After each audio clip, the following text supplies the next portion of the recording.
16 cartões, 4 expulsões, um jovem craque saiu chorando do campo. O que você está prestes a ver foi tão brutal que ficou conhecido como a Batalha de Nuremberg e nunca mais saiu da memória do futebol.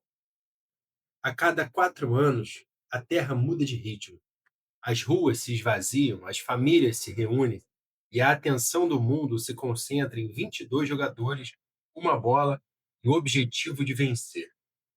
A Copa do Mundo transforma política em paixão, rivalidade em espetáculo e pequenos heróis em lendas. Mas existe uma linha fina, tênue, entre paixão e violência. E quando essa linha é cruzada, o futebol deixa de ser jogo e vira outra coisa. No dia 25 de junho de 2006, no Frank Stadium, em Nuremberg, Alemanha, Portugal e Holanda entraram em campo pelas oitavas de final da Copa. O que deveria ser uma batalha tática, de talento e nervos firmes, tornou-se um confronto físico, emocional e histórico. Um jogo que não foi lembrado pelo talento, mas pela perda de controle. Um jogo que ilustraria até que ponto o orgulho e a frustração podem distorcer o rito mais sagrado do esporte. Portugal chegava para aquele Mundial com uma das gerações mais promissoras de sua história moderna. Luís Figo era a referência experiente, Deco, o maestro, Pauleta, o finalizador, Maniche, o pulmão, e um jovem de 21 anos, Cristiano Ronaldo, começava a mostrar ao mundo por que seria sinônimo de explosão técnica e ambição. Havia expectativa, havia esperança e uma confiança que beirava a convicção. Portugal podia sim chegar longe. A Holanda, por outro lado, carregava uma história distinta. Ricamente talentosa, acostumada a produzir ícones, essa seleção trazia brilho no ataque, mas também uma sombra, frustrações de gerações. Jogadores como Van Persie, Robben, Sneijder e Van der Sar formavam um elenco capaz de qualquer coisa, inclusive transformar raiva em força. Mas havia algo mais. 2 anos antes, a Euro de 2004 terminou com Portugal eliminando a Holanda. Para muita gente, aquilo não havia sido apenas uma eliminação. Era memória, era ferida. A revanche no futebol é sempre um combustível perigoso. Coloque isso tudo sobre o gramado de Nuremberg e você terá um ambiente propício para qualquer coisa, inclusive para o que veio a seguir. Quando a bola rolou, o clima era carregado desde os primeiros segundos. A velocidade, as investidas e o contato físico já anunciavam que não seria uma noite de toques delicados e passes bonitos. Aos poucos, o jogo foi se transformando. Das diagonais e trocas de passes para as quedas, os empurrões e a tensão nos olhos de cada jogador. Em menos de 10 minutos, percebeu-se que o nome central seria alvo da hostilidade: Cristiano Ronaldo. Desde o início, Ronaldo foi marcado com agressividade, carrinhos por trás, entradas duras, intensidade física deliberada para quebrar ritmo, intimidar e tirar daquele jovem um conforto para criar. A estratégia era clara: neutralizar a principal ameaça portuguesa. Para quem viu o jogo ao vivo, houve um sentimento parecido com o de assistir alguém ser caçado. Cristiano aguentou o primeiro tempo com dor, com raça, tentando ajudar, participando das jogadas. Em uma dessas ações, Maniche receberia a bola e, com frieza, colocaria a bola no cantinho. Gol de Portugal. A beleza do lance, um arremate de fora da área, firme e preciso. Foi uma breve e cruel pausa entre tantos shots, mas o gol não trouxe calmaria, trouxe fúria. Ronaldo acabou substituído, ainda no primeiro tempo, por lesão. Uma cena que marcou a partida. O jovem saindo de campo claramente emocionado, chorando, acompanhado pela maca. Aquela saída não só afetou os planos técnicos de Portugal, como inflamou ânimos. Jogadores passaram a ver cada lance com desconfiança. Cada toque duro deixou de ser apenas uma jogada para ser percebido como agressão deliberada. O futebol tático virou revanche visceral. No centro de tudo estava Valentim Ivanov, o árbitro russo. Ter ou não autoridade é o ponto crítico em jogos tensos. Ivanov, naquela noite, alternou entre autoridade tardia e hesitação. Em lances que pediríamos cartão, houve tolerância. Em faltas claras, houve demora. Em momentos de confronto, a caneta do árbitro parecia perder o fôlego. Quando a autoridade do apito vacila, as tensões se ampliam. E foi exatamente isso que aconteceu. Jogadores sentiram que podiam testar limites. E quando limites são testados em um jogo de alta pressão, o resultado costuma ser explosivo. Conforme o primeiro tempo avançou, o número de faltas e chamadas se acumulou. Pegadas duras, discussões físicas, reclamações ao juiz.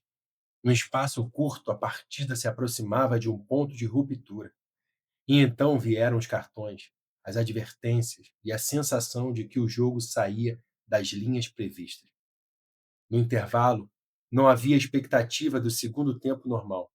Havia preocupação, como se todos no estádio soubessem que a segunda parte prometia ser mais agressiva ainda.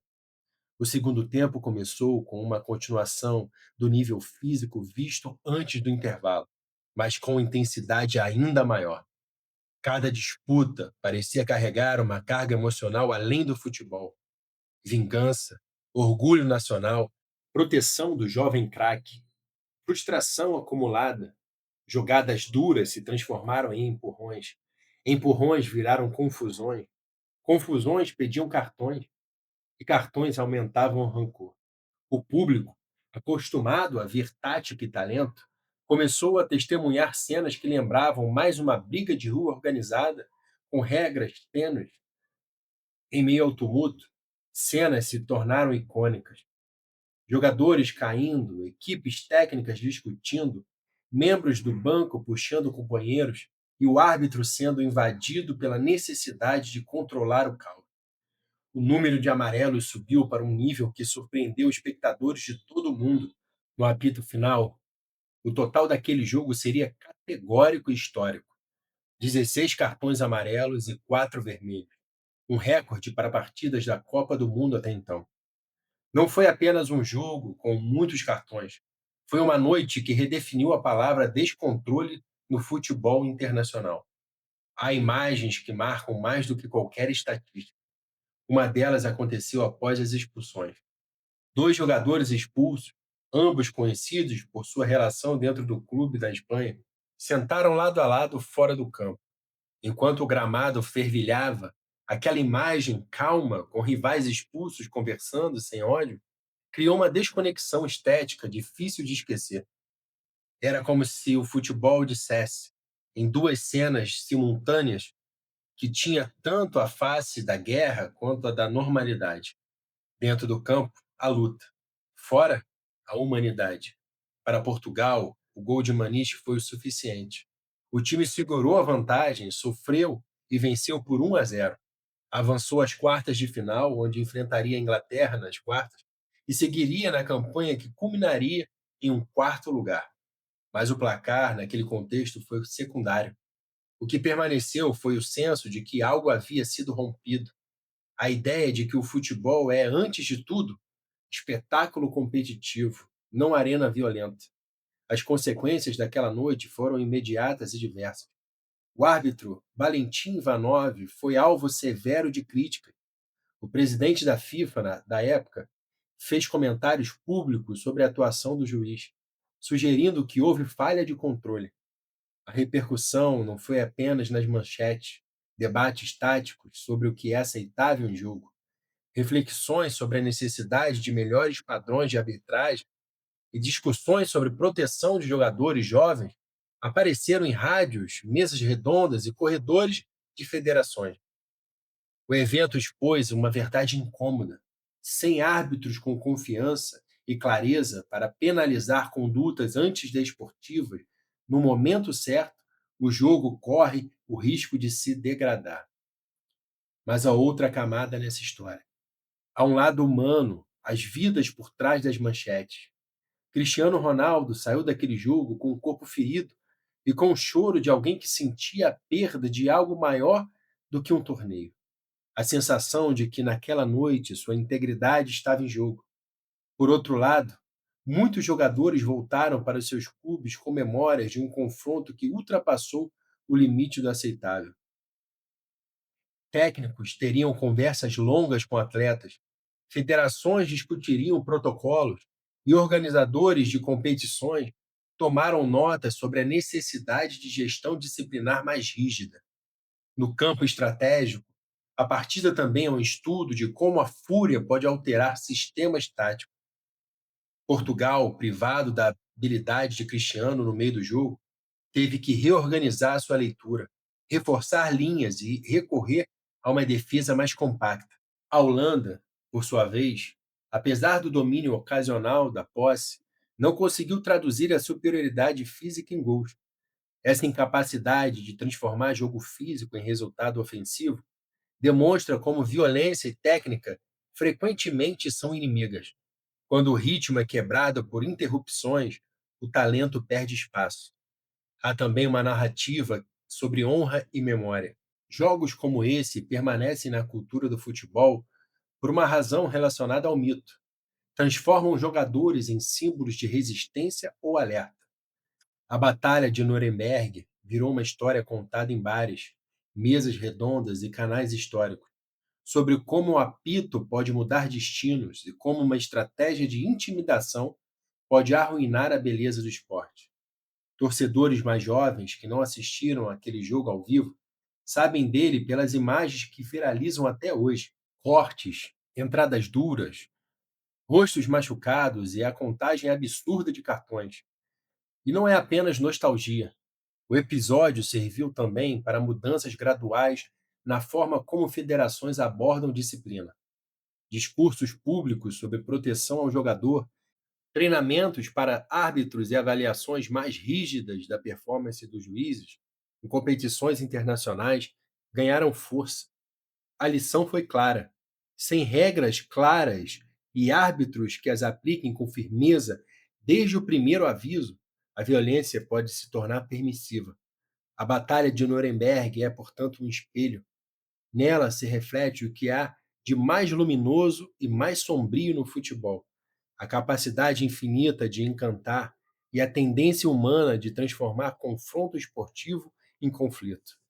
É uma história de talento e de tragédia, de juventude ferida e de erros institucionais, de um apito que vacilou e de 22 atletas que, por uma noite, deixaram de simbolizar beleza para simbolizar tensão. No fim, quando as luzes do Frank Stadium se apagaram e os torcedores foram embora, ficou a sensação de que o futebol precisava se proteger de si mesmo. Fica a imagem de jovens que, como Ronaldo, saíram sentindo que algo lhes foi tirado. E a memória de um jogo que passou a ser referência quando se debate o que não se pode aceitar dentro das quatro linhas. Se o futebol é poesia, essa noite foi um poema rasgado. Se o futebol é teatro, aquele jogo mostrou que a tragédia sempre esteve à espreita. E se é, acima de tudo, a grande celebração humana que une o planeta, a Batalha de Nuremberg nos lembra que, sem responsabilidade, a celebração pode se tornar catástrofe. E hoje, olhando para trás, a pergunta que fica para cada um que ama o esporte é simples e direta: o que preservar do futebol? A paixão ou o conflito? A resposta não é técnica, é moral, é escolha. E cada apito, cada cartolina de torcedor, cada gesto de jogador e cada decisão de dirigente molda a resposta. Por isso, quando você vir novamente imagens daquela noite, dos cartões, das expulsões, do rapaz que deixou o campo chorando, lembre-se, o que aconteceu em Nuremberg não foi apenas uma anomalia, foi um aviso. E o futebol nos dá sempre oportunidades de aprender. Se você gostou dessa narrativa, se inscreva no canal, deixe seu comentário dizendo o que achou daquele jogo, se foi realmente o mais violento da história ou apenas um dos vários. E compartilhe a história com alguém que ame futebol, porque as lições do campo não pertencem só aos que estavam lá, pertencem a todos nós, que a cada Copa revisitamos o que significa realmente jogar com honra.